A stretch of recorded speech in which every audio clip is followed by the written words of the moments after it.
You will hear a number of different recordings, and you will have to answer questions on what you hear. There will be time for you to read the instructions and questions, and you will have a chance to check your work. All the recordings will be played once only. The test is in 4 sections. At the end of the test, you will be given 10 minutes to transfer your answers to an answer sheet. Now turn to Section 1. Section 1. You will hear a conversation between a client and a flight centre agent about making changes to an airline booking. First, you have some time to look at questions 1 to 5.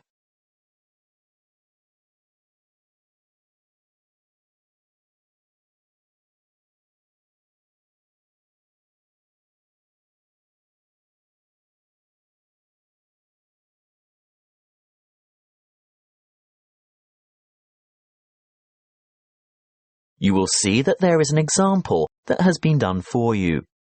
On this occasion only, the conversation relating to this will be played first. Good morning, Mrs. Gray. This is Bert Stock speaking from Finnegan's Flight Centre. I can now confirm your flight to Singapore. Oh, good. No problems, I hope? No, everything is in order. Mrs. Gray is going to Singapore. So, Singapore has been written in the space. Now we shall begin. You should answer the questions as you listen, because you will not hear the recording a second time. Listen carefully and answer questions 1 to 5. Good morning, Mrs. Gray. This is Bert Stock speaking from Finnegan's Flight Centre. I can now confirm your flight to Singapore. Oh, good. No problems, I hope? No, everything is in order. So we got the dates we wanted? Yes, leaving from Hong Kong on the 25th of July and arriving in Singapore later the same day. How long does the flight last? Oh, about 3 hours 40 minutes. So we'd get there at... 9:45. In the evening? No, 9:45 a.m. But that means we'd be leaving at... Your flight leaves Hong Kong at 6:05 a.m. So we'd have to check in an hour before that? Mrs. Gray, check-in closes 60 minutes before your scheduled departure. If you arrive after check-in has closed, you will not be able to board the flight, and you may forfeit your entire fare. I would strongly recommend that you arrive at the check-in counter at least 120 minutes before your departure time. So you're saying we should be at the airport no later than 4:05 a.m? That's correct. But we'd have to get up in the middle of the night to arrive by that time. Can't we get a later flight? Not on July 25th. Now, there is a later flight on certain weekdays, but not at the weekend. Well, we must go with what we've got then, because we're not at all flexible on the dates because of work commitments. Can I confirm that you want to return on August 7th? Yes, that's the idea. Flight VQ239 will depart from Singapore at 9:20 a.m. on August 7th. Oh, that's a much more civilized time. Tell me, the time zone is the same, isn't it? We don't gain or lose an hour along the way. There's no change in the time zone, so you can expect to be back at around 1 p.m. Does that suit you? Oh, absolutely. I'll have time to unpack before dinner. We're expecting to meet friends at the new seafood restaurant at 8 o'clock. Before you hear the rest of the conversation, you have some time to look at questions 6 to 10.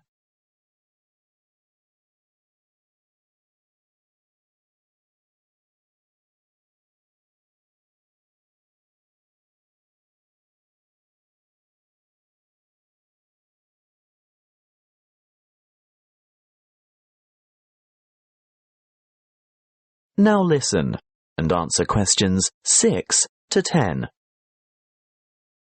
Mrs. Gray, I'll send you all these details by an email or letter of confirmation. Which do you prefer?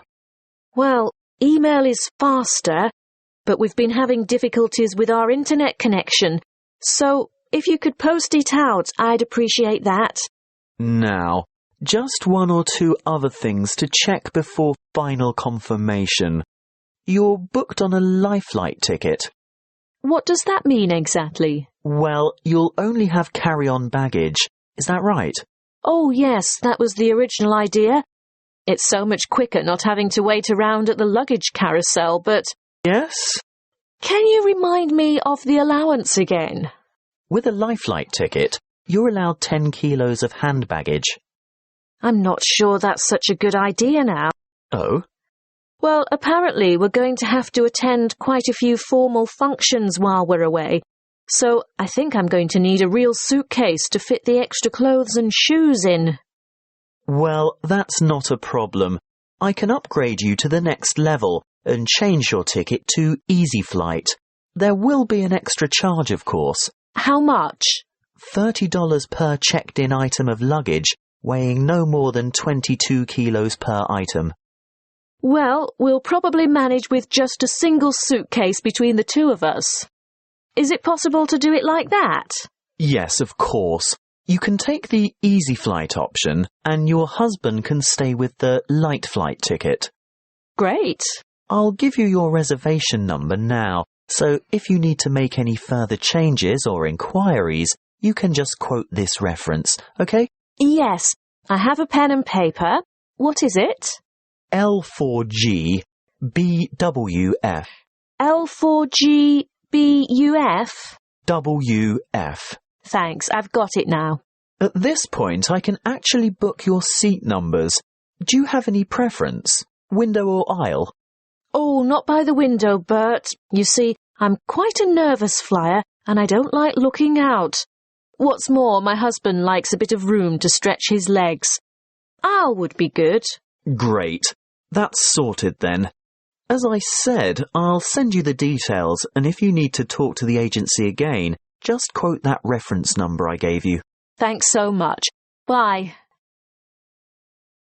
That is the end of section 1. You now have half a minute to check your answers.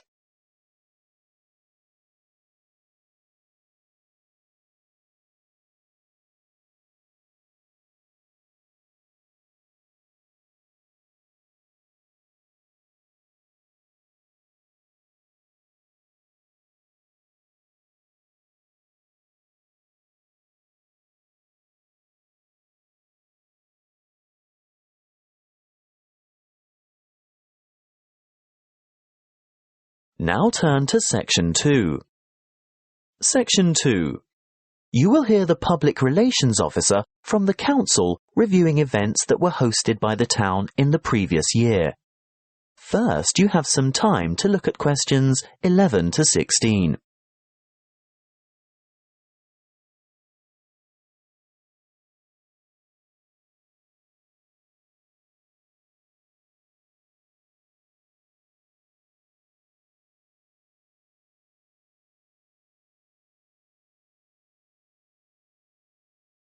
Listen carefully and answer questions 11 to 16.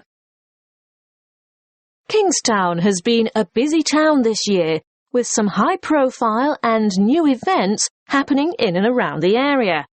In January, we hosted the National Kayak Selections, and this competition attracted a number of well-known paddlers, not just from this country, but from Canada, Ireland, England, and Australia. Following this event, we had the nation's top bowls players descend on the township, with the national championships taking place at the Kingstown Bowling Club, attracting well over 400 players. It was a resounding success, as you could see from the numbers thronging the bowling centre in Main Street. February was the month for the Seriously Social rafting competition, and this was the first time Kingstown had hosted an event of this nature. It attracted 96 paddlers from all walks of life who enjoyed a great day of fun on the river. After the success of last year's Open Half Marathon event, this year, in March, we hosted a women's-only duathlon, in an attempt to get more women involved in sport.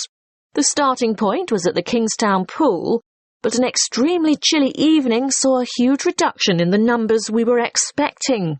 However, approximately 50 participants were not deterred from tackling the event, which for many was the first time, and these hardy contestants went into the first 2.5k run with great enthusiasm.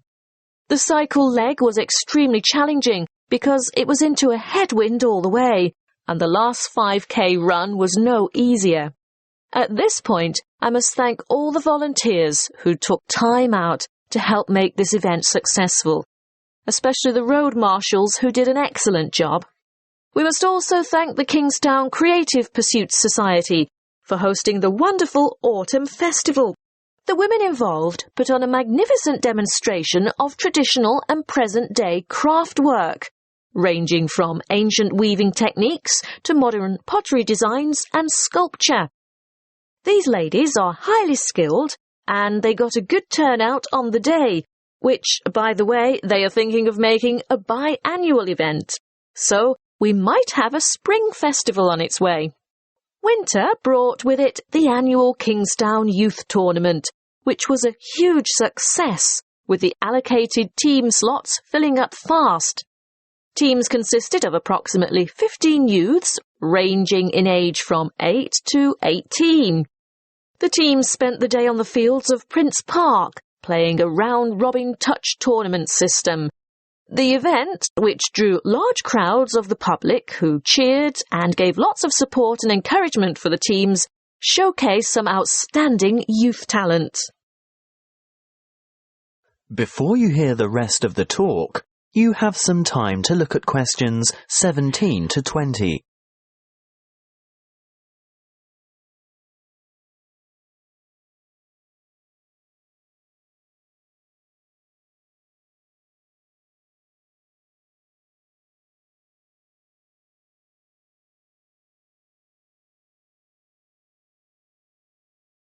Now listen and answer questions 17 to 20.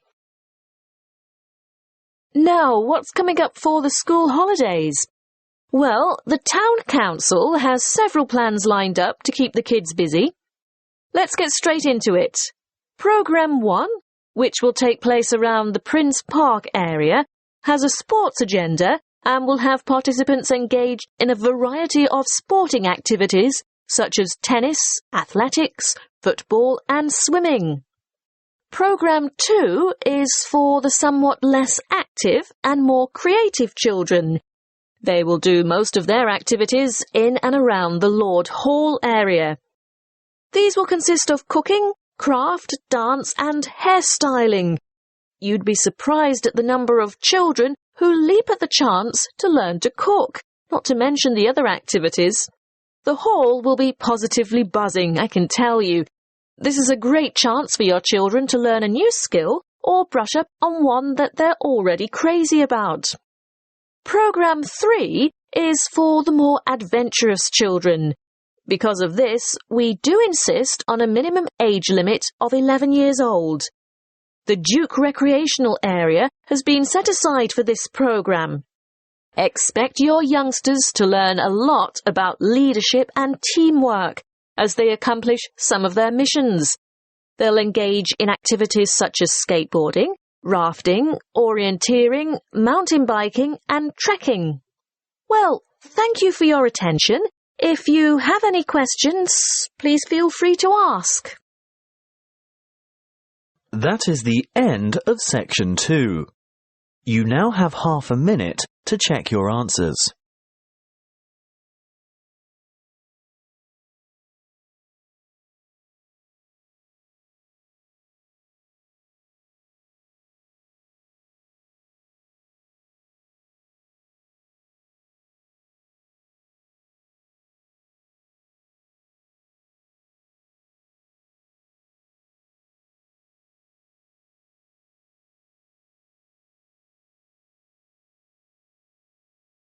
Now turn to Section 3.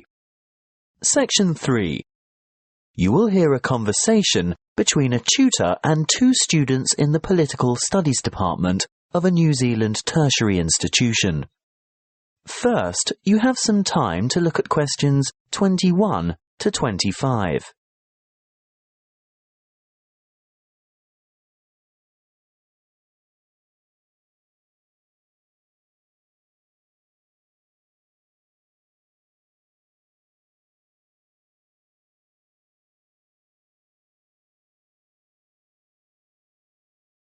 Listen carefully and answer questions 21 to 25. Good morning. Now, you've come to discuss how our Parliament works. Is that right? Yes, it's a bit different from some of the other democracies we've studied, and we're a bit confused. Well, what do you know? We know that the system of government in New Zealand is a constitutional monarchy, but we're not sure how the power is shared or who has ultimate authority. The government is formed from a democratically elected House of Representatives. Is that the same as Parliament? Yes, the House of Representatives is what is commonly called Parliament. And the government advises the sovereign, who is our head of state. The sovereign is the Queen of England, right? She lives in England and she is the Queen of England, but when we refer to her as our sovereign, we say she is Queen Elizabeth II of New Zealand. But how can she be our head of state if she doesn't live here? I know that she has a representative here. Oh yes, the Governor-General. That's right. Now, by convention, the sovereign is the source of all executive legal authority in New Zealand. So she's the boss. Well, you could say that. However, she or her representative almost always acts on the advice of the government, in all but the most exceptional circumstances, that is. So, where does the real power lie? Good question. Our system is based on the principle that power is distributed across three branches of government: the Parliament, the Executive, and the Judiciary. But Parliament makes the law, doesn't it? That's right. So what's the point of the other two? Well, you need a body to administer the law. That's the Executive, made up of ministers of the Crown, and the Judiciary interprets the law through the courts. Before you hear the rest of the conversation, you have some time to look at questions 26 to 30.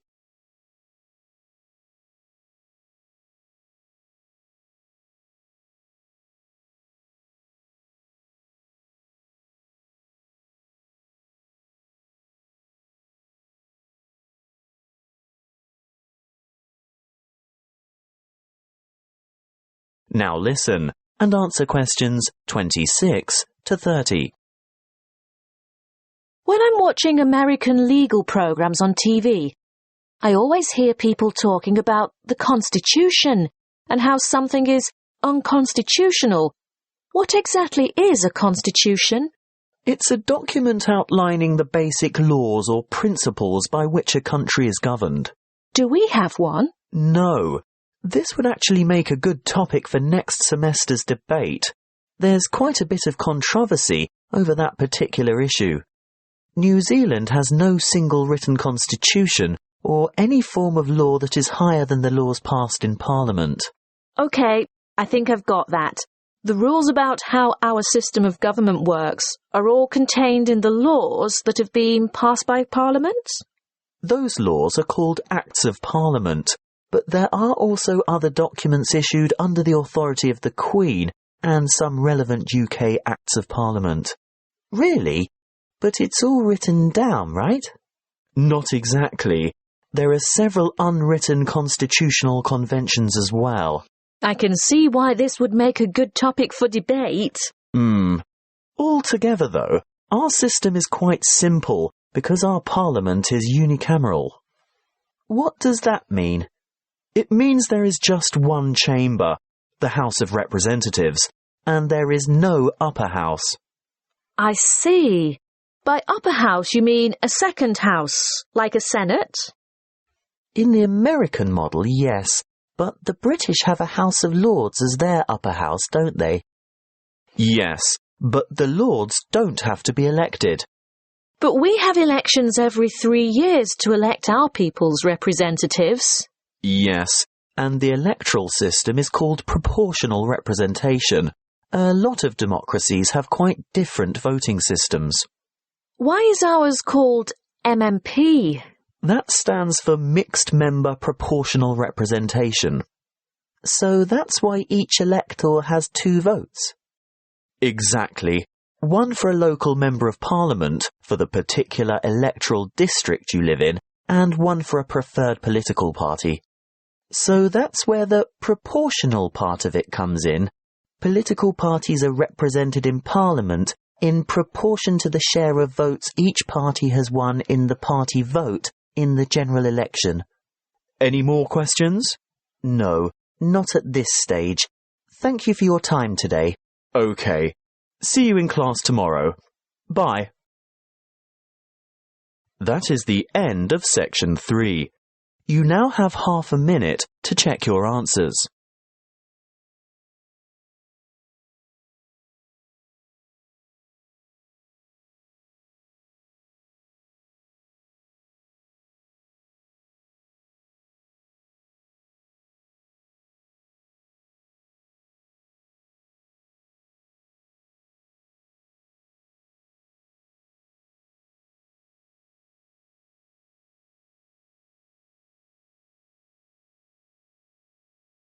Now turn to section 4. Section 4. You will hear a talk given by an ethics professor on cheating. First, you have some time to look at questions 31 to 40.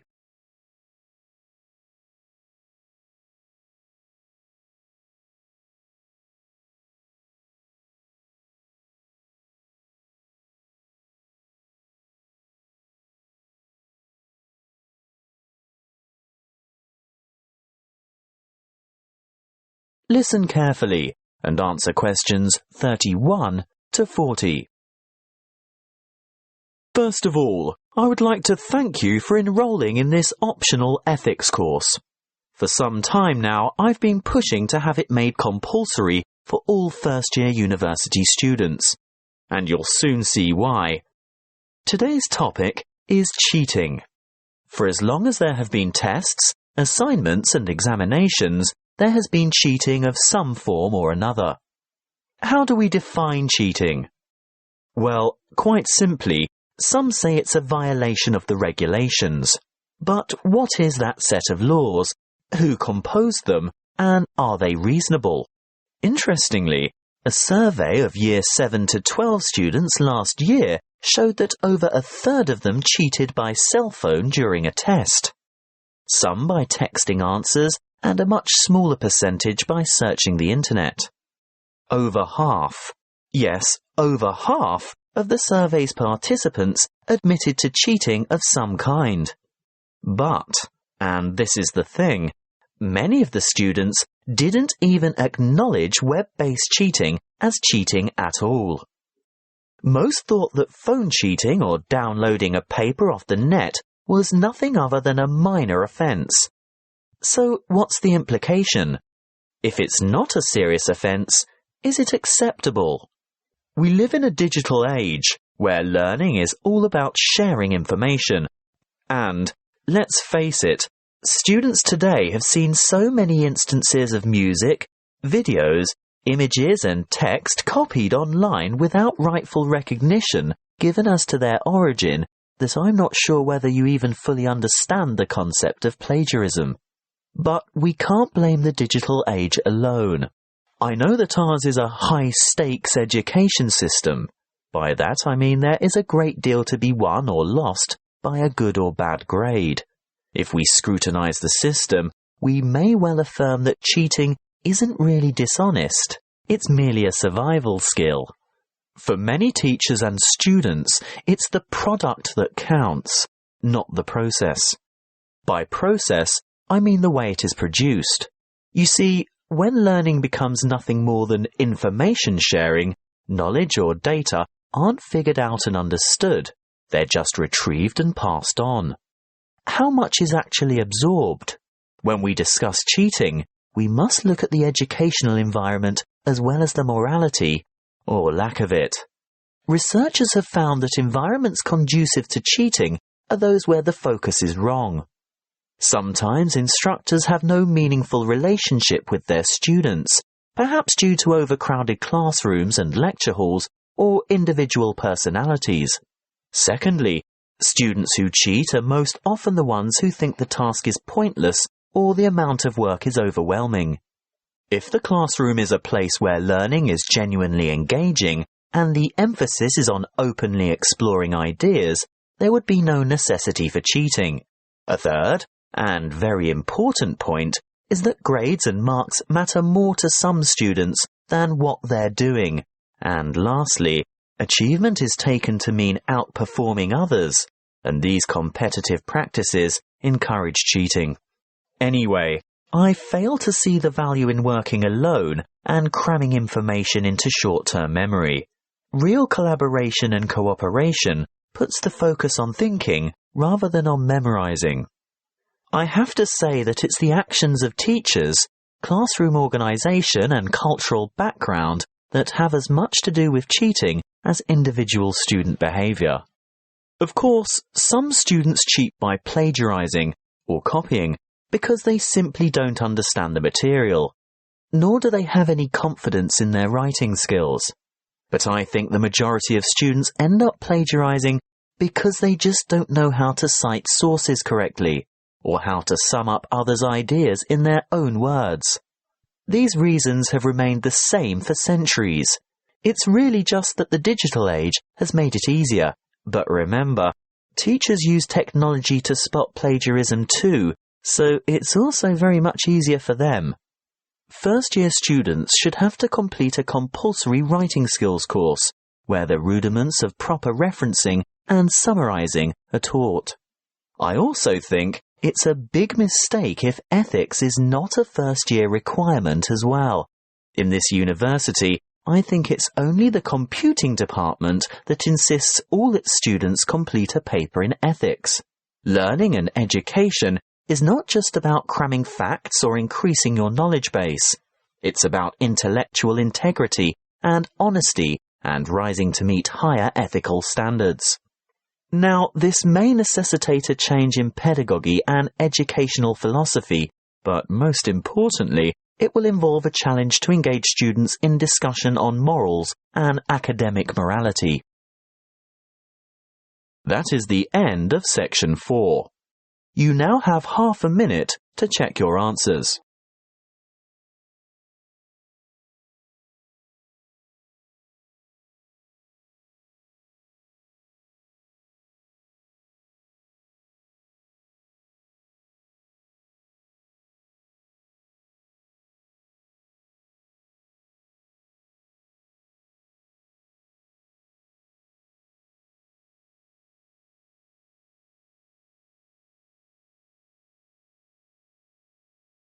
That is the end of the listening test.